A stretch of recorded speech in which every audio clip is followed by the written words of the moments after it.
My name is Shakeela Rahimi. I'm from Afghanistan. Laila Jadid. Nadia Deqani Firuzabadi. Maryam Zahid. My name is Barackzay. Sara Barackzay. Zoke Bardak. My name is Shahrnaz Rafi. Nahid. My name is Sonya. Sara. My name is Lida. I'm Omar. Shakeela. My name is Reena. Barackzay. My name is Sara Khalidi. Sara Jefry. You define what's important to you by what you dedicate your time to. I'm Maryam from Afghan Women on the Move. We came here around June 2012. In Iran, my skin, my face is different to people of Iran. So everyone point us, what do you here? What do you do here? Here is not your country. So when I went to Afghanistan in Kabul, looking, walking or shopping is lovely. The first time I love the people. No one point us, no one different looking us. So it was very exciting. So my children looking for high school or something, Mom, we have to come back in our country. Yeah, that's good plan. So we prepared for looking the house and the school or something, come back in our country. So something happened, we couldn't. I came to Australia when I was 28 years old. I'm a registered nurse working in operating theatre, Mandurah Hospital. I love nursing, and that was my dream, to become a registered nurse, to help people. I have faced challenges in my life, and that's the best to achieve your goal. Despite all the challenges in life that I face, I achieved my goal, and I'm proud to work here. As a child, I always used to play with nursing stuff, and my mom was a teacher back in Afghanistan, and Dad was a businessman, but I always loved nursing, yeah. And from young age, I had the passion for nursing, and this is what helped me to follow my dream, yeah, and become a nurse. It was very hard, very hard. Being in 11 and 12 and not knowing any English was the hardest. So I remember when we came to Australia, I did 6 months of the intensive English, and then I had to start straight away from 11 and 12. When we went to Iran as a 5 years old, unfortunately, because we were from Afghanistan, we were not allowed to go to school. So I had no knowledge of anything, not maths, no, not science, nothing. Starting 11 and 12, my issue wasn't just English, it was basically having an industry of knowing how to know science, how to know maths, how to know everything else in that 2 years. It was extremely hard, but I did it. I had traveled to Europe before coming to Australia. I did experience culture shock, like when I visited Germany for the first time back in 2005, I think, as part of a youth group, active youth group that we went to Germany and we were exploring the society there. I did experience culture shock. It was completely different, although we are grown up with Hollywood movies and we are familiar with the Western culture, but experiencing, I think, in person was completely, to an extent, a little bit traumatic as well. I remember calling my father and I was crying. I'm like, like this society, I can see drunk people everywhere. I can see people like making love to each other on the streets. It's like, it's really shocking, Dad. I want to come back. And he told me, just hang in there. This is called cultural shock. You're faced with a different society, with a different culture that you're not used to, coming from a very conservative society. I remember my parents, it was hard for them. Both of them used to work, and I had to actually look after my siblings at 11 years old. Where here, obviously, you get opportunities to get help from government, and so much that the girls like my age don't have to look after siblings, where I had to go to school and study, or my mum didn't have to work when they had to back in Afghanistan. Maybe it's not obvious or well known to outsiders. Afghan women are suppressed in different forms, and the society has got the stereotype behavior towards women, and there is a pressure from society because we know Afghanistan is very male-dominated society. I was always inspired by a strong woman back home. So when I became a doctor, my dream was to become a surgeon. I wanted to be a surgeon for women who cannot go to Maine, and I wanted to go to villages and for cities, like work there for poor and disadvantaged people. It was really hard and challenging for myself, my siblings and my mother. My mother was a teacher, and once the Taliban came, unfortunately women wasn't allowed to work any longer. Myself, my mother and my siblings, we learned how to make Afghan rugs, and we used to make that every single month, and that's how we produced our income. When I arrived in Australia, I was only 26 years old, with 2 children already born, babies, and my husband. When you come to Australia as an adult, like when I came here, I already finished my university in Kabul. I was a doctor of vet, where I had a lot of passions and hoped to do something back home. But the situation happened that I had to leave. So when you come here, the first thing that you realize that you're nothing. Your qualification is not recognized. You don't know the language. You don't know the culture. Although you're adult, you have to start all over again, like a child. Like a child, you go to the primary school and start learning from A, B, C, D. And my case was exactly like that. So once when you actually became a little bit settled with your language, your understanding, and you find your path towards your employment and work, then everybody's asking questions all the time. Where are you coming from? What's your background? Every single day you have to identify yourself. Although you are Australian, you became citizen of Australia, you called Australia home, but when you identify yourself, you just feel like that you're actually living over the fence. You feel like, okay, you were wondering whether you belong to here or belong to the other side. You're Afghan, yes, but that was your past, but now you're Australian. Everything you do, everything you say, your accent, your work, your food is very much Afghan. So yeah, for quite some times I felt that where I do, to find out where I belong to. What was that difficult time when you first arrived to Australia? What were the challenges? I think there was, because we lived before in Germany and I forgot about how to speak English. I think that was a little bit challenging for me to start again, language and my kids as well. I grew up in Pakistan and Afghanistan, which is like the culture is similar, especially for women. Mm-hmm. So when I came to Australia, the biggest shock was that you can go without a male dependent. Mm-hmm. I remember the first day that I decided to go out by myself. My husband was studying and he was busy, so I was just at home by myself, and I just gave myself the courage of stepping out by myself. I was debating at first. I was like, whether should I go or not? Is it going to be the same?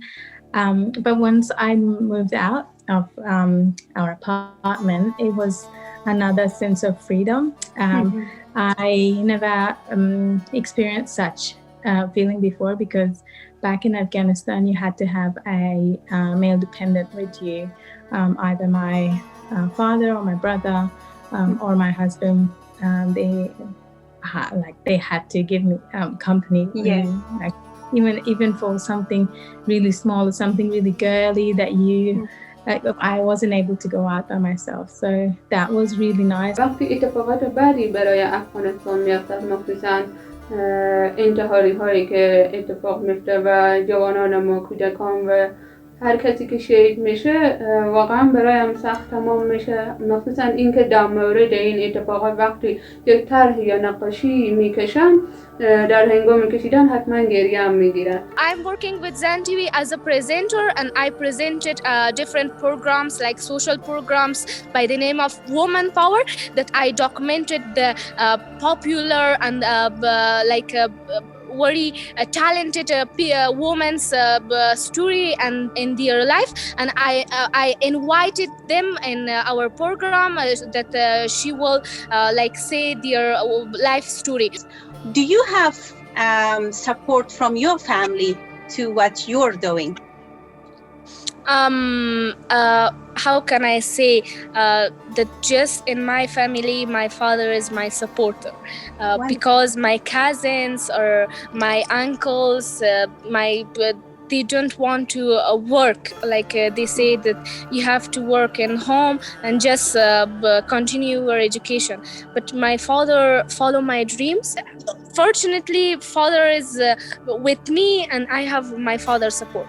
And it's wonderful to have your father's support. And when you have your father's support, means that you have a lot of support. And I've been in Australia for about 8 years and a half. And right now, I'm originally from Afghanistan. And right now, I'm working as senior consultant at KPMG firm. And my background in study is aerospace engineering. Well, the obstacle existed a long time before even I come to Australia. So when I was in Iran as a refugee, Afghan refugee, so we were not allowed to study aerospace engineering in Iran, and it was banned by the government. And so I tried to use some pathway like studying electronic engineering, but hopefully after I've done one semester, we could come to Australia. And even when we came to Australia, we started kind of from zero. Living in Afghanistan is not easy, but I have always said that one day I come to this world, one day I will leave. And God knows that when it happened, that is something gave me moral support, gave me energy and continue my work. And besides, when I see this is not only me, there is thousands of women at different parts of Afghanistan, and they wanted to be stand on their own feet and wanted to do something for a better future for Afghanistan. Sara Jan, tell me who's supporting you in this journey now that you're not living in Afghanistan, you are on a scholarship in Sri Lanka. Who's the most supportive person in your life right now?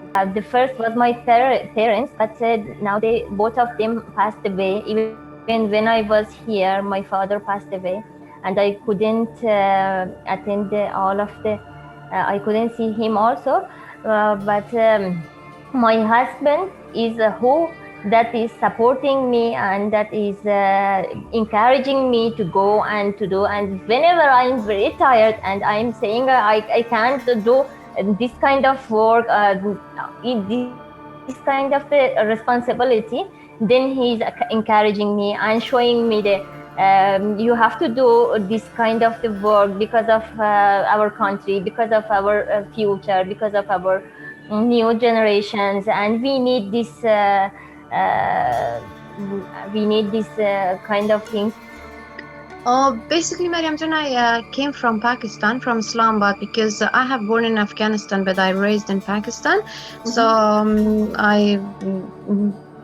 everything happened with me in Pakistan, basically. My education, my life, good experience, bad experience. What was your the most challenging situation or experiences as a new arrival in Australia? So how did you find when you were settled a little bit? It was so hard. I think for everybody, the challenge of the work especially is so hard, because whatever you was in Pakistan or in Afghanistan, you can't be here so easily because you have to struggle, you have to start from zero. So the work challenge was the toughest thing in my life in Australia, because I have started from very zero in the beginning. I couldn't be again a TV host as the level I came to Australia. I couldn't be. Even I got a migraine attack because I lost my job, I lost my career, I lost my position and the image I had in Pakistan. Like people used to know me there, you know, but in here nobody even knows me who I am. Like, what the hell I'm here? So the challenge was like losing my career, but I didn't give up. I struggled, I found my ways, and especially now I'm with Australian TV. I work in some TV ads. I work in Stateless, one of the Australia TV series. So I stood up and struggled again. I was 17 years old when I was forced to marry Ahmed. Many years. He is older than me. He began violent and beat me for no reason. He become every time he tortured me like nobody support me. When I went to the police, I tell everything. He say he's your husband. He hasn't done anything bad to you. He hasn't cut off your nose. He hasn't cut off your ear and he hasn't cut off your mouth. Go home. You're a woman. That same day, I moved home with my mother, and that night, my husband and brother-in-law and other friends come and shot me in the face. Then I thought it was a bad dream, but it was a real. The bullet took off half of my face. It was gone. My eye, my nose, my lip, my jaw, my teeth. I lost half of my face. Then my brother drove me in the hospital in Kabul. Then it's hard to explain. At the age of 16, 17, I started going to the judo club because I was very interested in doing sport, because I wanted to prove to the Afghan society that girls are as equal and as strong as the boys. And I was successful at it, and I became one of the first Afghan women to participate and compete at the Olympics in Olympics 2004 in Athens. I am, and I really want all the Afghan women, Afghan girls to learn self-defense, to be familiar with this amazing, amazing sport where it teaches you how to control your mind, how to control your body. Once you are able to control your body, you become very confident and you can achieve your goals, whatever it is in your life. So I recommend it to everyone. Back to our association, I see you do a lot of good work there, and you read poems and everything. How did you find yourself there? My positive part of living in Australia is doing some volunteer job, like as a vice president in Bakar Association.